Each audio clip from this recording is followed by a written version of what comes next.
at that. Griff, thanks. Unvaccinated Border Patrol agents now threatened with losing their jobs if they don't get the shot. We spoke to Congressman Michael Waltz about this yesterday. He says the White House should close the border and stop targeting the people, the only ones who are actually securing that border. Listen. This administration is not supporting those brave men and women who are waking up every day to keep our communities and keep our borders safe. They're putting the burden on them rather than on their policies to disincentivize these thousands of migrants, many of which have COVID. Our next guest, Kelsey French, is the wife of a Del Rio Border Patrol agent who could lose his job. She joins us now. Kelsey, how insane is it that your husband could lose his job protecting all of us because he doesn't have a shot, but the illegal migrants crossing the border, potentially with COVID, with no vaccination, face no consequences whatsoever?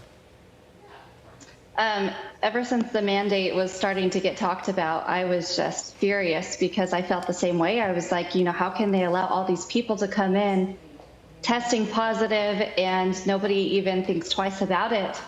But our husbands and our wives and, these people that are putting their lives on the line every day to protect us, they're the ones that are getting punished, and the Border Patrol's already undermanned. They're overwhelmed, as we could see, the last week here in Del Rio. We don't have the resources already. And in a couple months, there's going to be a lot of men and women that they're not going to stay. I mean, they're already deciding that they're not going to stay. So, as you try and come to terms with all this, can you figure out why the Biden White House would do this to you and your family? I think it's apparent to anybody that's paying attention that he doesn't really put the American citizens first. I don't think that we're his priority. I don't think he thinks he works for us. I think he has a bigger agenda, and I don't think he really cares, honestly. What will you do if this Biden White House fires your husband for not getting the vaccine? What are you going to do for money? I don't know, because we have small kids at home. We have 4 small children, and that's our sole income. And my husband takes his role as a father and a husband very serious. So he doesn't feel like he's in that position to really lose his job over something like that. And so we're just praying for a miracle at this point that, something changes and he doesn't lose his job. Why does your husband do this work? Why does he leave his wife and kids in the middle of the night, go out to face significant danger every single day? Why does he do it?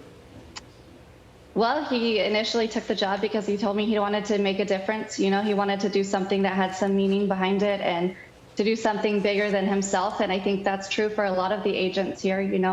A lot of them have dedicated years of their lives and they're all very well trained. It's not an easy job to get into.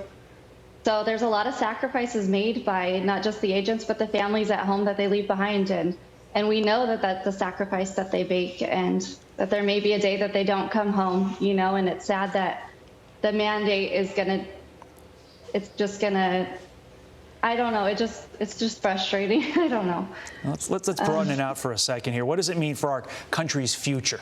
Literally the American future, that a brave individual like your husband, like so many others like him, could be fired from a job protecting us simply for exercising his basic freedoms. Kelsey, 30 seconds to you.